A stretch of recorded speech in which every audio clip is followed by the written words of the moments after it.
کیدای شي دا د ده خوب نه و. بیا یې په زړه کې تیر شول. څوک خبر دی؟ کیدای شي د ښیښو د دوکاندار په شان اوسېدل تر ټولو ښه وي چې مکې ته تګ نه غواړي، خو په دې هیله ژوند تیروي. هلک ځان ته ډاډ ورکاوه او بیا یې یوریم او تومیم په لاس کې ونیول او داسې ور ولګېده لکه د بوډا باچا د پریکړې قوت چې ده ته انتقال شوی وي. بیا هڅې په تصادفي توګه یا کیدای شي چې دا هم کوم پال و. هلک د چایو هغه دوکان ته ورننوت کوم ته چې دی په لومړي ځل ورغلی و. په دوکان کې هغه غل هم نه و. دوکاندار چای ورته راوړ. هلک په زړه کې وویل شپون کېدلی خو زه هر وخت شم، ځکه چې زه د میږو په ساتنه پوهیږم او د هغوی خویونه هم رانه هیر شوي نه دي. خو کېدای شي چې احرام مصر ته د تلو چانس بیا په لاس رانه شي. هغه بوډا د سرو زرو زغر اغوستې وه او زما په تیر ژوند هم خبر و. هغه یو ریښتونی او هوښیار پاچا و. د اسپانیا غرونه تش 2 ساعته لرې وو، خو د ده او د احرام مصر ترمنځ لویه صحرا پرته وه. خو هلک فکر کاوه چې دی خپل حالت په بل ډول هم بیانولی شي. دی اصلا خپلې خزانې ته 2 ساعته نور هم ورنږدې شوی و. دا جلا خبره وه چې دا 2 ساعته ده په پوره کال کې وهلي وو. بیا یې په زړه کې ورتیر شول. زه پوهیږم چې خپلې رمې ته ستنېدل غواړم. زه میږې پیژنم او ما ته به هیڅ مشکل نه وي. میږې هم د ښو ملګریو غوندې دي، خو زه په دې نه پوهیږم چې صحرا به هم ښه ملګري وي او که نه. زه به خپله خزانه په صحرا کې لټوم.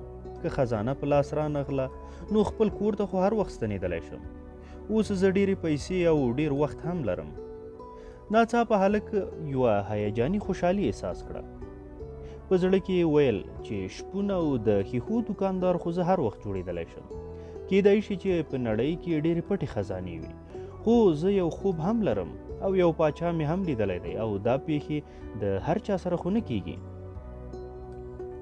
بیا له هغه دوکان نه په داسې حال کې راووت چې د راتلونکي وخت کړنلاره یې ټاکله. هلک ته ور یاد شول چې د ښیښو یو راوړونکي به دوکاندار ته د اوښانو په بهیر کې رسمان راوړ او په صحرا کې به یې مزلونه کول. د یوریم او تومیم په لاس کې کلک ونیول، ځکه چې کاڼو دا یې یو ځل په خپله خزانه ورسم کړی و. بوډا باچا ده ته ویلي و زه تل د هغو خلکو په خوا کې اوسم چې خپل برخلیک ته رسېدل غواړي.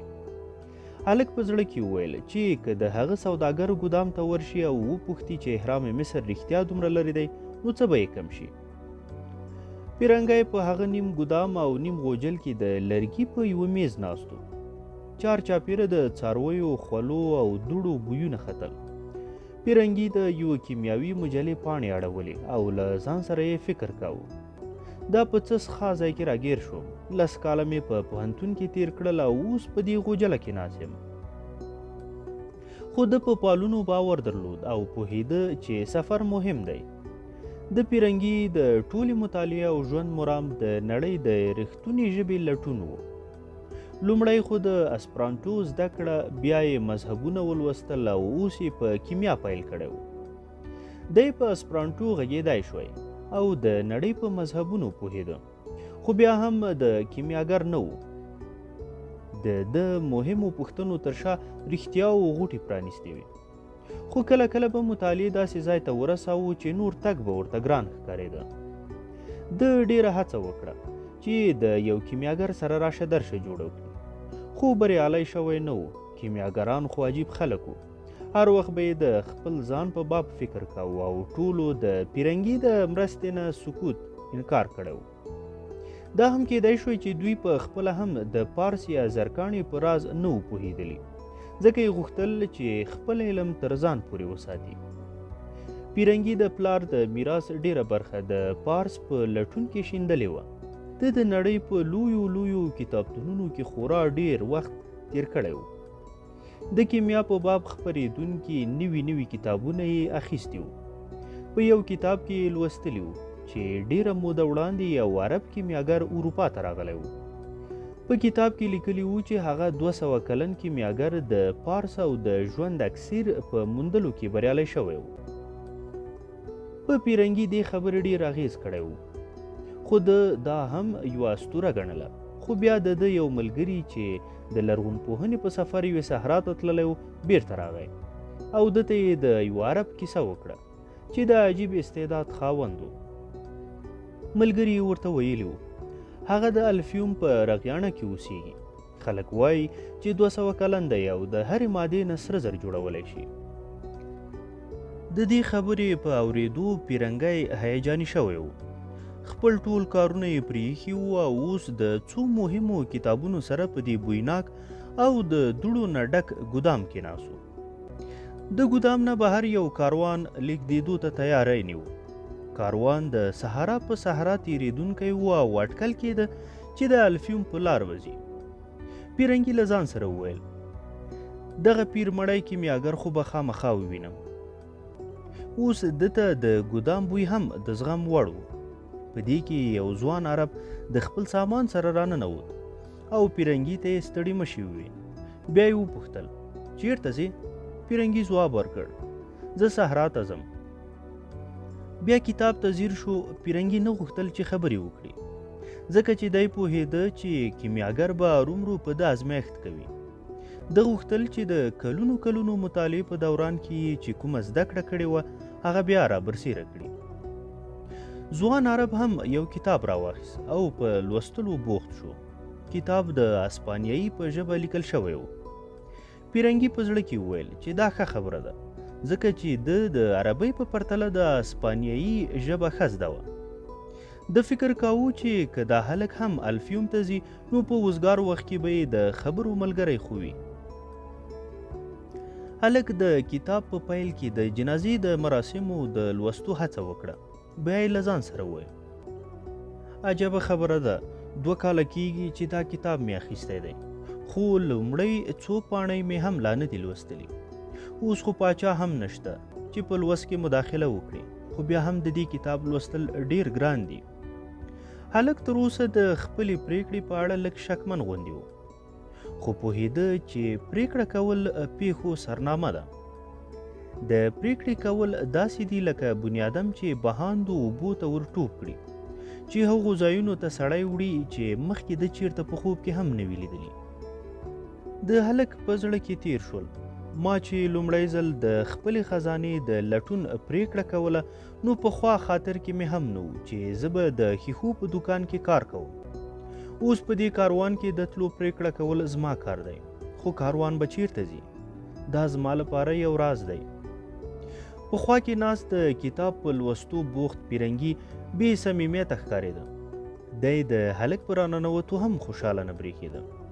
کېدای شي دوی د یو بل سره ملګرتیا جوړه کړې وای خو پیرنګي خبرې هم غوڅې کړې. هلک نه غوښتل چې کوم داسې کار وکړي چې دی هم د پیرنګي په شان ښکاره شي ځکه یې خپل کتاب بند کړ. بیا یې له جیبه یوریم او تومیم راوویستل او لوبې یې ورسره پیل کړې.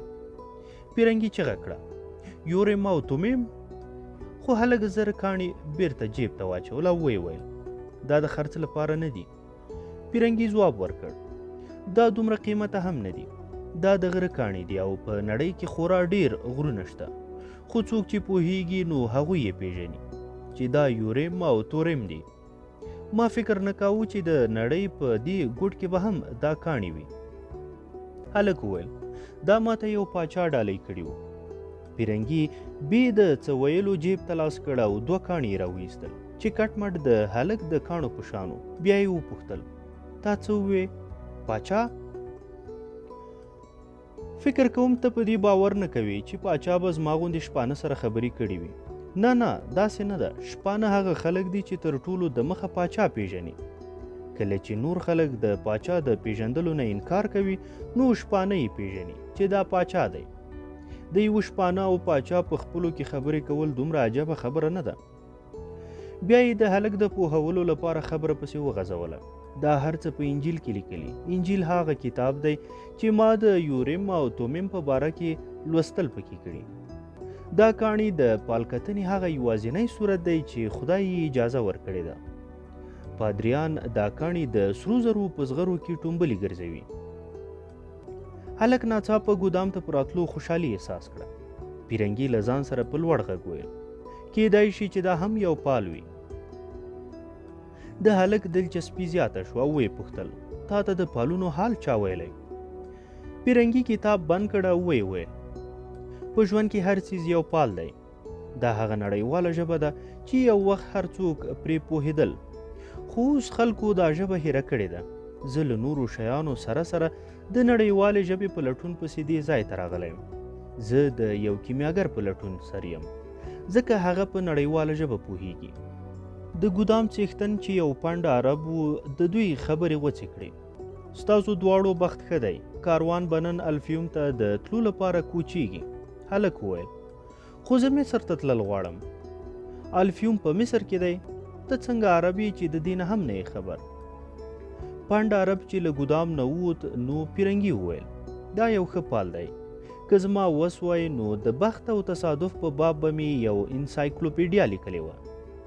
نړیواله ژبه هم په دغو دوو توریو لیکل شوې وه. پیرنګي هلک ته وویل چې دا تصادف نه دی چې هغه د ده په لاس کې یوریم او تومیم ولیدل. بیا یې وپوښتل چې آیا هلک هم د کیمیاګر په لټون پسې راوتلی؟ هلک وویل زه د خپلې خزانې په لټون پسې راوتی یم. هلک زر په خپله خبره پښیمانه شو، خو پیرنګي د خزانې خبرې ته هیڅ پاملرنه ونه کړه او ویې ویل که وګورې نو زه هم د خپلې خزانې په لټون پسې راوتی یم. هلک ځواب ورکړ ما خو چیرته د کیمیاګر نوم هم نه دی اورېدلی، خو د خپله خبره بشپړه کړې نه وه چې د ګودام څښتن راغی او دوی ته یې د بهر راوتلو وویل. یو تور سترګي ګیرور سړي وینا پیل کړه زه د دې کاروان مشر یم او څوک چې له ما سره ځي د هغوی د ژوند او مرګ په باب د پریکړې کولو قدرت لرم. صحرا یوه ناکراره نجلۍ ده چې کله کله سړی لیونی کوي. کاروان 200 بنیادمانو او 400 څارویو چې اوښان، اسان، قچرې او چرګې پکې وي جوړاوه. په کاروان کې ښځې او کوچنیان هم وو. یو شمېر کسان داسې هم وو چې تورې یې تر ملا تړلې وې او ټوپک یې په اوږه وو. پیرنګي د کتابونو نه ډک څو صندوقونه درلودل. د خلکو په شور ماشور کې د کاروان مشر څو واره خپله خبره په لوړ غږ تکرار کړه چې ټول یې واوري او وپوهیږي. ده وویل دلته رقم خلک راغونډ شوي دي او د هر چا خپل خدای دی، خو زه په یوه خدای الله پاک ایمان لرم او د الله پاک په نوم قسم خورم چې زه به تاسو په صحرا د پورې کولو لپاره هر هغه کار کوم چې زما په وس پوره وي. خو زه غواړم چې تاسو هم د خپل خدای په نوم قسم وخورئ چې زما هر امر به منئ، ځکه چې په صحرا کې د امر نه سرغړونه د مرګ معنا لري. د کاروان خلک هم وبنګېدل او ټولو په خپل خدای قسم وخوړ. هلک هم د عیسی په نامه قسم وخوړ. پیرنګي هیڅ هم ونه ویل. د خلکو بنګېدو د عادي لوړې په پرتله ډیر وخت ونیو. خلکو د خپل ځان د سلامتیا دعا هم وغوښته. بیا اوږد بیګل وغږول شو او خلک سپاره شول. هلک او پیرنګي هم ځانونو ته اوښان اخیستي وو. دوی د اوښانو په شا لږ په بې باورۍ سره کېناستل. د هلک د پیرنګي په اوښ زړه وسوځېد ځکه چې ډیر کتابونه هم پرې بار وو. پیرنګي له هغه ځایه خبره راونیوله له کومه ځایه چې په ګودام کې غوڅه شوې وه. په نړۍ کې یو څیز هم تصادفي نه دی. زه دلته ځکه راغلم چې زما یو انډیوال د یو عرب په باب اورېدلی و. خو په دې وخت کې کاروان کوچېده او د پیرنګي خبره نه اورېدل کېده. خو هلک پوهېده چې پیرنګی څه ویل غواړي. حتما د هغې کړۍ په باب خبرې کولې چې له رمزه ډکه ده او یوه پیښه د بلې سره تړي. همدغه کړۍ وه چې د هلک نه یې شپون جوړ کړی و او بیا یې هغه خوب ورلیدلی و. دغه کړۍ هلک د افریقا سره نږدې ښار ته راوستی و چې له پاچا سره وویني. بیا یې په بل ښار کې په غل لوټلی و او د ښیښو په سوداګر یې ورپېښ کړی و او داسې نور. د هلک په زړه کې تیر شول څومره چې سړی خپل برخلیک ته ورلنډیږي نو برخلیک یې د ژوند لپاره یو ریښتونی لامل ګرځي. کاروان د لمر خاته په لور وخوځېده. دوی به سهار مزل کاوه او چې غرمه به پخه شوه نو دمه به یې کوله او ماښام به بیا روانېدل.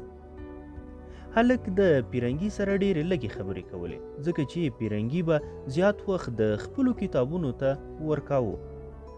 هلک په چوپه خوله په صحرا کې د مزل کوونکو بنیادمانو او څارویو ننداره کوله. اوس هر څه بدل شوي وو او د کاروان د کوچ د ورځې په څیر هیڅ هم نه و. په هغه ورځ چیغې سورې وې، یو ډول بې باوري وه، د کوچنیانو ژړا وه، د څارویو رمباړې وې او د پاسه پرې د لارښوونکو او سوداګرانو وارخطا امرونه وو. خو اوس په صحرا کې تش د تلپاتې سیلۍ او د څارویو د کڼو غږو نور خو پرېږده چې لارښوونکي هم چوپ وو او په خپلو کې هم ډېرې لږې خبرې کولې. یوه شپه یوه څاروان وویل: زه ډېر وارې په دې صحرا کې پورې وتلی یم، خو صحرا دومره لویه ده او د اسمان څنډې دومره لرې دي چې سړي ته خپل ځان ډېر وړوکی ښکاري او غواړي چې چوپ پاتې شي. هلک په خپله مخکې چیرته په صحرا کې پښه هم نه وه ایښې، خو د خپل وجدان په زور پوهېده چې څاروان څه وایي.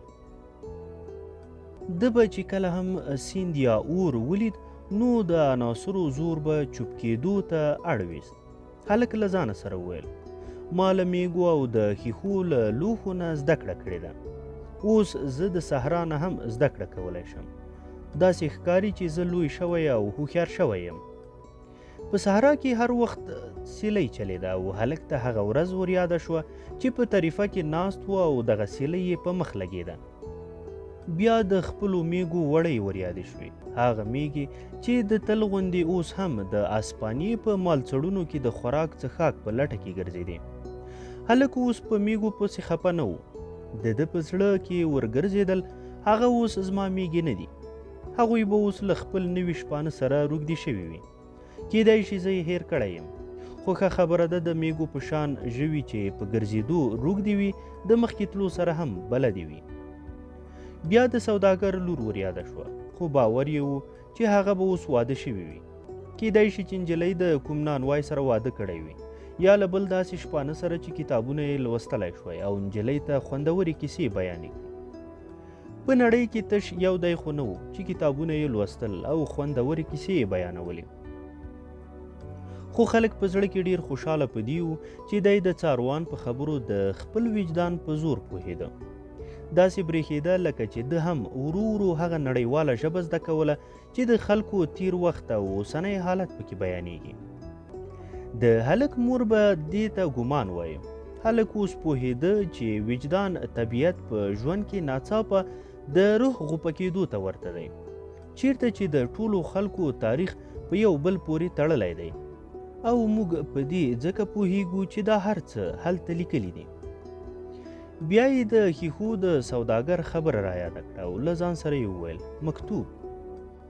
صحرا د شګو لوی سمندر و چې یو ځای نیم پکې د شګو غونډۍ هم جوړې وې. که د کاروان مخې ته به د شګو لوی غونډ راغی نو دوی به خپله لار بدله کړه او چې غونډ به څومره لوی و نو د دوی مزل به هم دومره اوږد شو. که په لاره به چیرته شګه ډیره نری وه نو دوی به داسې ځای غوره کاوه چې د څارویو د کڼو لپاره کلک وي. په ځینو ځایونو کې ځمکه د وچ شوي سیند په مالګه پوښلې وه. په داسې ځایونو کې به اوښان ښویېدل او څاروانان به مجبور وو چې د اوښانو نه راکوز شي او بار یې سپک کړي. په دې ځایونو کې به څاروانانو د اوښانو بار په خپلو اوږو وړ. که یو لارښوونکي به ناروغ شو نو دوی به د پچې پاچولو نوی لارښوونکی ټاکه. د دې هر څه یو بنسټیز لامل و، که دوی هر څومره لارې بدلولی خو کاروان په قطب نما کې د ټاکل شوي ځای په لور ورنږدې کېده. کله به چې مشکل هوار شو نو دوی به بیا د هغه ستوري په مرسته خپله لار ونیوه چې د رغنیاڼۍ نښه ګڼل کېده. د کاروان خلکو به چې په اسمان کې ځلیدونکي هغه ستوري ته وکتل نو وبه پوهېدل چې دوی د اوبو د کجورو د ونو د سر سیوري او نورو خلکو په لور روان دي. په ټول کاروان کې پیرنګی یوازینی کس و چې د دې هر څه نه ناخبره و، ځکه چې دی به تل د خپلو کتابونو په لوست بوخت و. کتاب خو له هلک سره هم و او د سفر په لومړیو ورځو کې د لوست هڅه هم کړې وه، خو بیا وپوهېد چې د کتاب په پرتله کاروان ننداره او د سیلۍ خبرې اورېدل ډېرې خوندورې دي. هلک چې له خپل اوښ سره بلد شو او اړیکې یې ورسره جوړې کړې نو کتاب یې وغورځاوه. هلک دا مهم پرستی هم درلوده چې که دی کتاب ختم کړي نو ارومرو به کوم مهم چیز زده کړي، خو بیا هم د پریکړه وکړه چې دا هسې غیر ضروري پیټي دي. د څاروان سره ملګرتیا جوړه کړه. څاروان به د اوښ سره پیاده تله او چې د شپې کله دوی د اور په خوا کې کېناستل نو هلک به ده ته د شپونکیتوب د وخت کیسې کولې.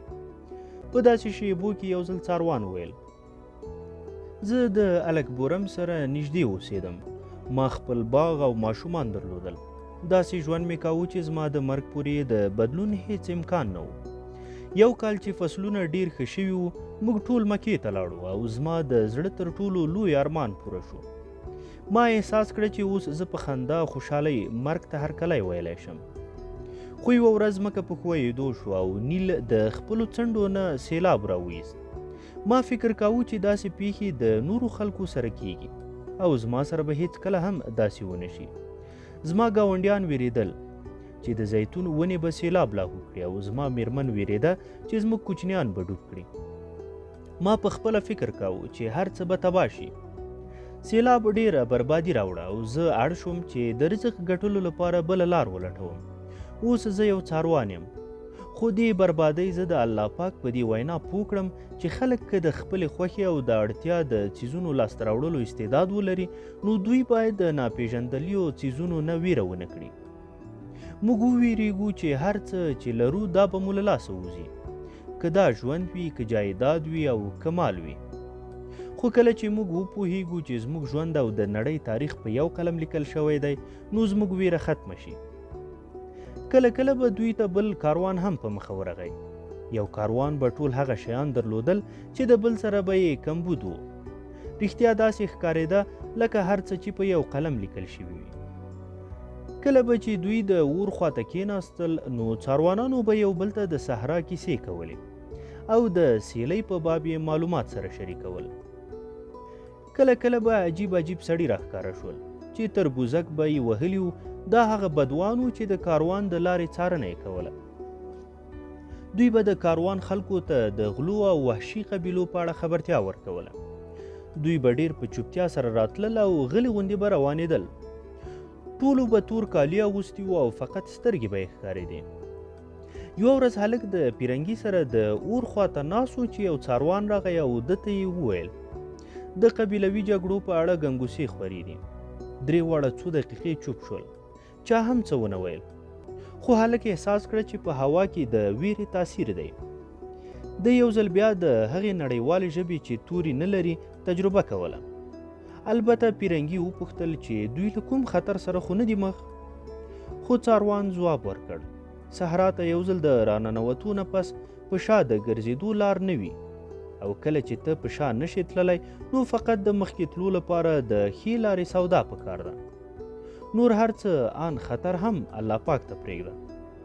او بیا یې خپله خبره په هغو توري چې د رمزونو نه ډکو پای ته ورسوله. مکتوب.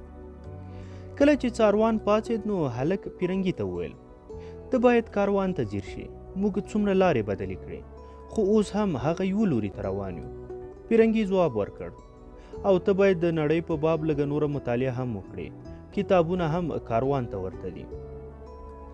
د خلکو او څارویو د غونډې خپل مزل نور هم چټک کړ. د ورځې خو به هسې هم ټول چوپ وو خو اوس به د شپې هم چوپتیا خپره وه. د دې د مخه به دوی د شپې د اور په خوا کې کېناستل او کیسې به یې کولې.